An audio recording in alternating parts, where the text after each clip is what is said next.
শুরু হয়ে গেছে ওনার হুকুম। ইচ্ছে করছে মাথাটা একদম ফাটিয়ে দেই। আমি তার বিয়ে বলে আমাকে দিয়ে সব কাজ করাতে হবে নাকি? আমি জীবনেও এইসব কাজ করি নাই, আর এখন চাকরি করছি বলে এইসব কাজ করতে হচ্ছে। এই বজ্জাতটার বউ যে হবে, তার অবস্থা 12টা বাজিয়ে দিবে। আহারে, তার জন্য আমার অনেক কষ্ট হচ্ছে। বেচারির জীবনটা এই বজ্জাতটার হুকুম শুনতে শুনতেই শেষ হয়ে যাবে। আল্লাহ, তুমি আমাকে এমন জামাই দিও না। তুমি আমাকে একটা ভালো জামাই দিও, যে আমাকে অনেক ভালোবাসবে আর হুকুম করবে না। আর ওই বজ্জাতটার বউটাকেও একটু রক্ষা করো তুমি। নেহা এসব বলতে বলতে চাটা বানিয়ে ফেললো আকাশের জন্য। স্যার, এই যে আপনার চা। দেন। বলেই আকাশ চায়ের কাপটা নেহার হাত থেকে নিল। চায়ের কাপটা হাতে নিয়েই একবার চুমুক দিয়ে নেহাকে বলল, এইটা কি চা নাকি শরবত? চায়ের ভিতরে এত চিনি কেউ দেয়? এই নিন আপনার চা, আপনিই খান। আপনি কি মেয়ে নাকি অন্য কিছু? একটা মেয়ে হয়ে আপনি ঠিক মতো চা বানাতে পারেন না? আপনার জামাইয়ের কপালে অনেক দুঃখ আছে। যে বউ এক কাপ চাও ঠিক মতো বানাতে পারে না, তার সাথে সংসার করবে কোন ছেলে? আমার না আপনার জন্য অনেক কষ্ট হচ্ছে। আচ্ছা, আপনি কি সত্যি মেয়ে? আকাশের কথা শুনে নেহা মনে মনে বলছে, কি? আমাকে এত বড় কথা? এবার আমার নারীত্ব নিয়ে কথা বলছে। তাই নেহা চুপ করে থাকতে পারল না, অনেকটা রেগেই বলল, আপনার কি বিশ্বাস হচ্ছে না আমি মেয়ে? যদি বিশ্বাস না হয় তাহলে চেক করে দেখতে পারো। কথাটা অর্ধেক বলেই জিহ্বা কামড়ে ধরল নেহা আর মনে মনে বলতে লাগলো, হাই হাই, এটা আমি কি বলে ফেলছি! ছি ছি, স্যারের সামনে আমার ইজ্জতের ফালুদা হয়ে গেল। আকাশ নেহার দিকে কেমন করে জানি তাকিয়ে আছে।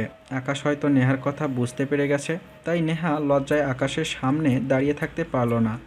চায়ের কাপটা হাতে নিয়ে নেহা দ্রুত হেঁটে তার ডেস্কে চলে আসলো। আর আকাশ মনে মনে বলতে লাগলো, এই মেয়েটা কি বলে গেল এটা? বিশ্বাস না হলে চেক করতে পারি মানে? আসলেই মেয়েটার চেহারা না, মেয়েটাই এখনও বাচ্চা রয়ে গেছে। কখন কি বলতে হয় এটাই এখনও শিখে নাই। আবার আসছে চাকরি করতে। যাই হোক, মেয়েটা মনে হয় অনেক লজ্জা পেয়েছে। এইদিকে নেহা তার নিজের ডেস্কে বসে বসে ভাবছে, ছি ছি ছি ছি ছি, স্যারকে এটা আমি কি বললাম!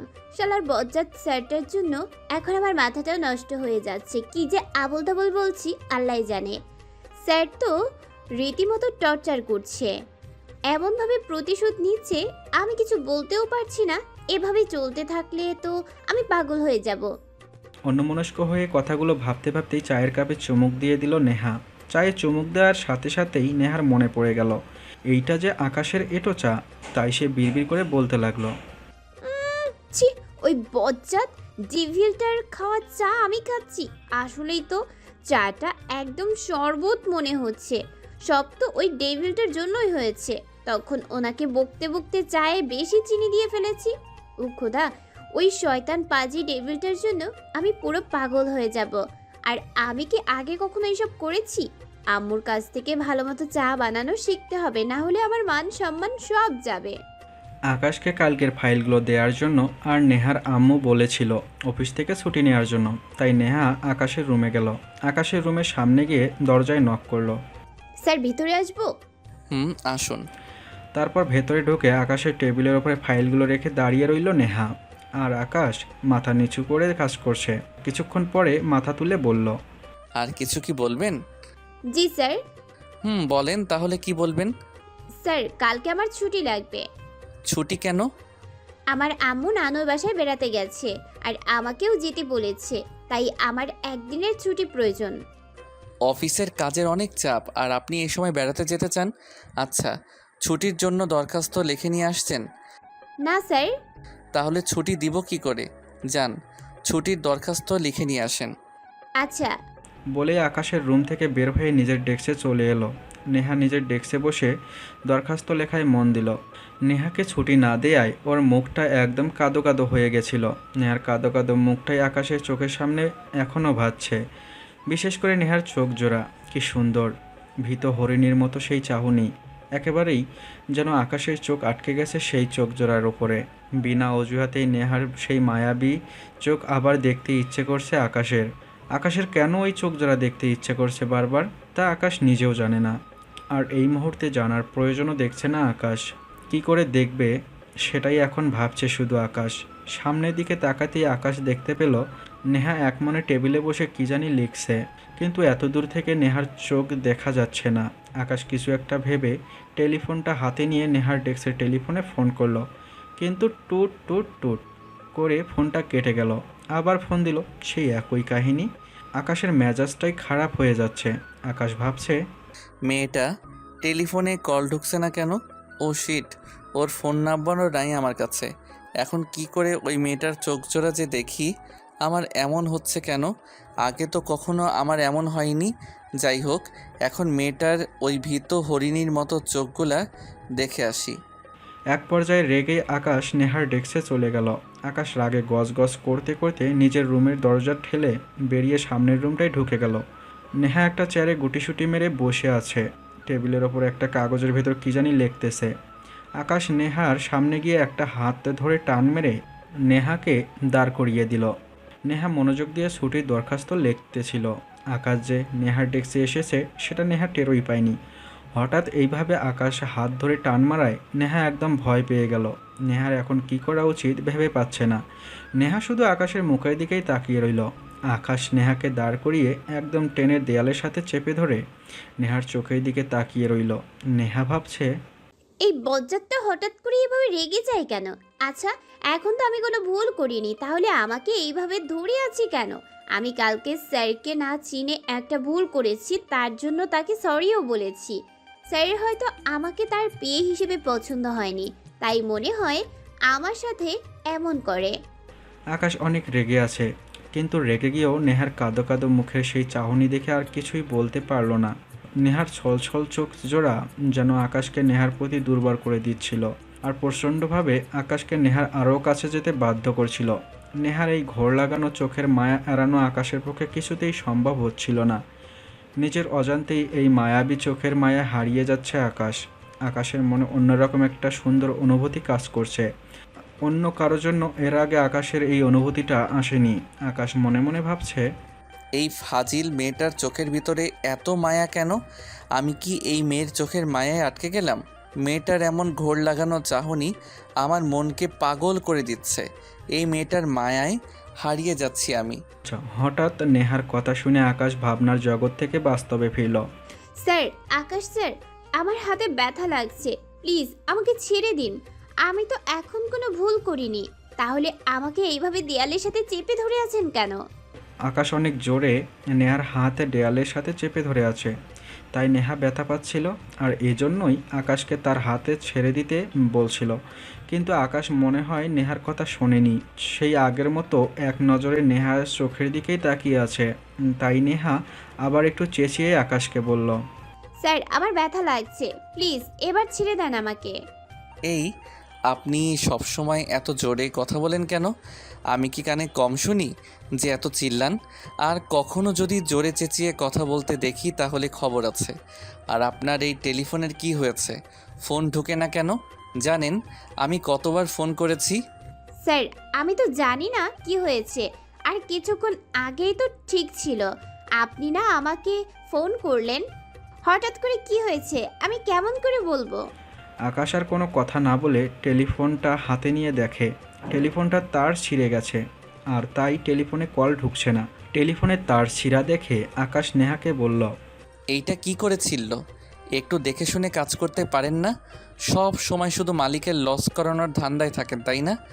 স্যার, আমি জানি না তারটা কি করেছিল। এইটা বলে নেহা ভাবছে, এই রে, তারটা কি করেছিল? আর স্যারও আমাকে ফোন দেওয়ার সময় পেল না। এমনিতেই তো আমার উপরে অনেক রেগে আছে, তার উপর এখন আরও একটা কারণ পেয়েছে আমাকে বকা দেওয়ার। নেহা, এবার তুই শেষ রে। নেহা নিজের মনের কথাগুলো ভাবতে ভাবতেই আকাশ ওর হাতটা ছেড়ে দিল।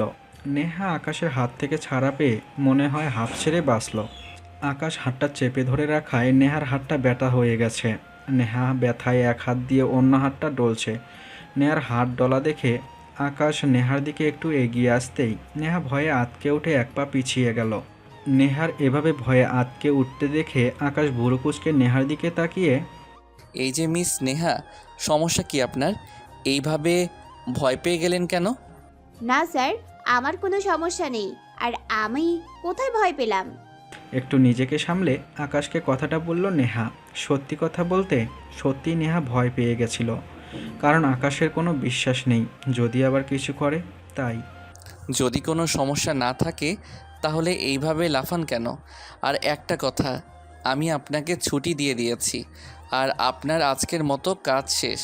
চলুন, আমি আজকে আপনাকে বাড়ি পৌঁছে দিয়ে আসবো। আপনি আমাকে বাড়িতে পৌঁছে দিয়ে আসবেন কেন? আর আমি একাই যেতে পারি, কারো পৌঁছে দিয়ে আসতে হবে না। আর বলার জন্য আপনাকে ধন্যবাদ। আমি কি আপনার কাছ থেকে এসব জানতে চেয়েছি? আপনাকে বাড়ি পৌঁছে দিয়ে আসবো বলেছি, মানে দিয়েই আসবো। এইখানে তো আমি আপনার কোনো মতামত জানতে চাইনি। স্যার সরি, আজকে তো আমি আমার নানু বাসায় যাব, আর আমার আম্মু সেখানে আগেই চলে গেছে। স্যার, আপনি অন্য কোনো দিন না হয় আমাকে বাড়ি পৌঁছে দিয়ে আসবেন। আমি আপনার নানু বাসায় আপনাকে পৌঁছে দিয়ে আসবো, সমস্যা নাই তো। আর গাড়ি দিয়ে গেলে আপনি অনেক তাড়াতাড়ি পৌঁছে যেতে পারবেন। আকাশের কথা শুনে নেহা ভাবছে, স্যার, আমাকে এভাবে গাড়ি দিয়ে বাসায় নামিয়ে দিয়ে আসতে চাচ্ছে কেন? ঘটনা কি কিছুই তো বুঝতে পারছি না। স্যারের মতলব তো ভালো না, স্যারের থেকে একটু সাবধানে থাকতে হবে। কিন্তু এত কিউট একটা ছেলের কাছ থেকে কিভাবে সাবধান থাকতে হয় তা তো এখনো আমার অজানা। নেহা মনে মনে এইসব কথা ভাবছিল, কিন্তু আকাশের কথায় নেহার ভাবনায় ছেদ পড়ল। নেহাকে কিছু বলতে না দেখে আকাশ বলল, কি হলো, চলুন। এইভাবে মূর্তির মতো দাঁড়িয়ে আছেন কেন? আমার লেট কোনো কিছু একদম পছন্দ না। আমি গাড়ির সামনে অপেক্ষা করছি, আপনি তাড়াতাড়ি আসুন। কথাটা বলে আকাশ চলে গেল। আর নেহা দাঁড়িয়ে রাগে ফুঁচছে। নেহার নিজের ওপরেই রাগ হচ্ছে। রাগে নেহার মুখ দিয়ে একটা কথাও বের হচ্ছে না, আর মনে মনে আকাশকে গালি দিচ্ছে। অসভ্য লোক একটা, সবসময় শুধু হুকুম করবে, তার ইচ্ছা মতো মনে হয় সবাইকে চলতে হবে। এই বজ্জাতটার জন্য আমার জীবন তেজপাতা হয়ে যাচ্ছে। শালার ইন্দুর, তোরে একবার খালি চান্সে পাই, দেখ তোর কি অবস্থা করি আমি। মনে মনে আরও অনেক গালি দিল আকাশকে। আকাশ তো গাড়ি নিয়ে বাইরে নেহার জন্য অপেক্ষা করতেছে, তাই নেহা তাড়াতাড়ি যাচ্ছে, নইলে পরে আবার বকা দিবে। নেহা আর কিছু না ভেবে এক দৌড়ে সিঁড়ি বেয়ে নিচে নেমে বাইরে এলো। নেহা বাইরে আসতেই দেখলো আকাশ একটা গাড়ির সামনে দাঁড়িয়ে আছে। এই গাড়িটা নেহার চেনা, এর আগেও দেখেছে কালকে একবার। নেহা এই গাড়ি দেখেছে। নেহা আকাশের সামনে গিয়ে দাঁড়াতেই হাতের ঘড়ির দিকে তাকালো আকাশ। 4:27 বাজে, তাড়াতাড়ি গাড়িতে উঠে পড়ুন, না হলে আমার পৌঁছাতে রাত হয়ে যাবে। পরে কিন্তু আমি ডিনার না করে আপনার নানু বাসা থেকে আসবো না। আচ্ছা, এইখান থেকে আপনার নানুর বাসায় যেতে কতক্ষণ সময় লাগবে? 1 ঘন্টার মতো সময় লাগবে। ঠিক আছে, চলেন। কথাটা বলে আকাশ মুচকি হাসি দিয়ে নেহার দিকে এগিয়ে গেল। আকাশকে নেহার দিকে এগিয়ে যেতে দেখে নেহা ভয় পেয়ে চোখ বন্ধ করে নিল। নেহা এইভাবে ভয় পেয়ে চোখ বন্ধ করায় আকাশ হেসে দিল। মুচকি হেসে নেহার দিকের গাড়ির দরজাটা খুলে দিল। আবার ঘুরে এসে নিজেই ড্রাইভিং সিটে বসে আলতো করে হর্ন বাজালো। হর্নের শব্দ নেহার কানে আসতেই নেহা কেঁপে উঠল। নেহা হর্নের শব্দ পেয়ে চোখ খুলতে দেখলো গাড়ির সামনের সিটে বসার দরজাটা খোলা, আর ড্রাইভারের সিটে বসে আকাশ ওর দিকেই তাকিয়ে হাসছে। নেহার আকাশের এই হাসি দেখে বড্ড রাগ হচ্ছে। নেহার ইচ্ছে করছে আকাশের গলা চেপে ধরতে। আকাশ নেহাকে চোখের ইশারায় গাড়িতে উঠতে বলল। নেহার অনেক লজ্জা করছে আকাশের চোখের দিকে তাকাতে। নেহা মাথাটা নিচের দিকে করে ভাবছে, আমার অনেক লজ্জা লাগছে। বজ্জাত স্যারটা আমার দিকে এগিয়ে আসায় তো আমি ভয় পেয়ে গেছিলাম। এইভাবেই হেসে কেউ কারো দিকে এগিয়ে আসে নাকি? আমি তো ভেবেছি আবার আমাকে দেয়ালের সাথে চেপে ধরবে, কিন্তু স্যার তা না করে শুধু গাড়ির দরজাটাই খুলে চলে গেল। আবার গাড়ির হর্নের শব্দে নেহা বাস্তবে ফিরল। গাড়ির হর্নের শব্দ শুনে নেহা আকাশের দিকে তাকালো। নেহাকে আকাশ তার দিকে তাকাতে দেখে আকাশ বলল, এই যে মিস ভিতু, গাড়িতে উঠছেন না কেন? এইভাবে আর কতক্ষণ দাঁড়িয়ে থাকবো? কি আমি ভীতু? আপনি ভীতু। আর এত কথা না বলে গাড়িতে উঠে আসুন তো। জি স্যার। কি হলো, উঠছেন না কেন? এইভাবে আমার দিকে তাকিয়ে মূর্তির মতো দাঁড়িয়ে আছেন কেন? স্যার, আমি কি আপনার পাশে বসবো? তো আপনি কি পিছনে বসবেন? আমি তো ভালো মানুষ না। আর এই জন্য কি আপনার আমাকে ড্রাইভার বানানোর খুব ইচ্ছে হয়েছে নাকি? না না, আসলে স্যার তেমন কিছু না। আপনি গাড়িতে না উঠে এত কথা বলছেন কেন? আর আপনাকে আমার পাশের সিটেই বসতে হবে। আপনি গাড়িতে উঠবেন নাকি আপনাকে ওঠানোর জন্য আমাকে নামতে হবে গাড়ি থেকে? উঠছি। বলেই গাল ফুলিয়ে গাড়িতে উঠে আকাশের পাশে এসে বসলো নেহা। দরজাটা টেনে বন্ধ করে দিল নেহা। মাথাটা নিচু করে চুপচাপ মুখ ভার করে বসে রইল সে। নেহা আকাশের ওপর রাগ করে আছে। অনিচ্ছা সত্ত্বেও গাড়িতে উঠে মাথা নিচু করে বসে রইল। ৪৫ মিনিট সময় পার হয়ে গেল নেহা গাড়িতে উঠেছে, কিন্তু এখনও গাড়ি চলতে শুরু করেনি। আশেপাশে কি হচ্ছে দেখার জন্য নেহা মাথাটা তুলে আকাশের দিকে তাকালো। আকাশ গাড়ির চাবি ঘুরিয়ে বারবার গাড়ি স্টার্ট করতে যাচ্ছে, কিন্তু হচ্ছেই না। নেহা ভুরু কুঁচকে আকাশের দিকে তাকাতেই দেখলো আকাশ নেহার দিকে তাকিয়ে ঠোঁটটা একটু বাঁকা করে মুচকে একটা হাসি দিল। আকাশের হাসিটা দেখে নেহার রাগ উঠে গেল। নেহার রাগে গজ গজ করছে আর ভাবছে, আচ্ছা, লোকটার সমস্যা কি? আমি তো কিছুই বুঝতে পারছি না। অফিসে সারাদিন আমাকে দিয়ে বুয়ার কাজ করাবে, আবার কোনো ভুল ছাড়াই আমাকে ইচ্ছা মতো বকা দিবে, শাস্তি দিবে। মাঝে মাঝে কেমন করে আবার তাকিয়ে থাকে, আর এখন ঠোঁটটা বাঁকা করে কি একটা হাসি দিল। এই হাসি দেখে তো আমার শরীরে রাগে জ্বলছে। স্যারের মুখে হাসি যদি না থাকে তাহলে রাগে চোখ লাল টকটকে করে রাখে। এমন মানুষ আমি আগে কখনো দেখি নাই। আজব একটা মানুষ। এই যে মিস, আমাকে নিয়ে এত ভাবলে তো আপনি একদিন পাগল হয়ে যাবেন। তখন তো আবার আপনাকে পাবনা মেন্টাল হাসপাতালে পাঠাতে হবে। কি? এত কি করেন কেন আপনি? আচ্ছা, আমাকে নিয়ে আপনার এত সমস্যা কি? আমার সব কিছু নিয়ে যদি আপনি এত নেগেটিভ চিন্তা করেন তাহলে তো একদিন আমার প্রেমে পড়ে যাবেন। নেহা আকাশের কথা শুনে অবাক হয়ে আকাশের দিকে তাকিয়ে ভাবছে, আমি তো স্যারকে নিয়ে এইসব মনে মনে ভাবছিলাম, তাহলে কি স্যার আমার মনের কথা শুনে ফেলেছে? হায় আল্লাহ, আগে তো আমার মন আস্তেই কথা বলতো, কেউ শুনতো না তার কথা। আজকে মনে হয় আমার মন অনেক জোরে কথা বলে ফেলেছে, তাই হয়তো স্যার আমার মনের কথা শুনে ফেলেছে। আপনার মন জোরে কথা বলেনি, সে তার মতো লুকিয়ে কথা বলছে। কিন্তু আমি না মানুষের চোখ দেখলেই কেমন করে জানি মনের কথা বুঝতে পেরে যাই। আর এমন হাঁ করে আমার দিকে তাকিয়ে আছেন কেন? আকাশের শেষের কথাটা শুনে নেহা তাড়াতাড়ি করে আকাশের দিকে থেকে মুখ ঘুরিয়ে রাস্তার দিকে তাকালো। রাস্তার দিকে তাকিয়ে ভাবছে, এই বজ্জাত স্যারটা এমন কেন? আচ্ছা, এইভাবে সত্যি কারো মনের কথা বোঝা যায়?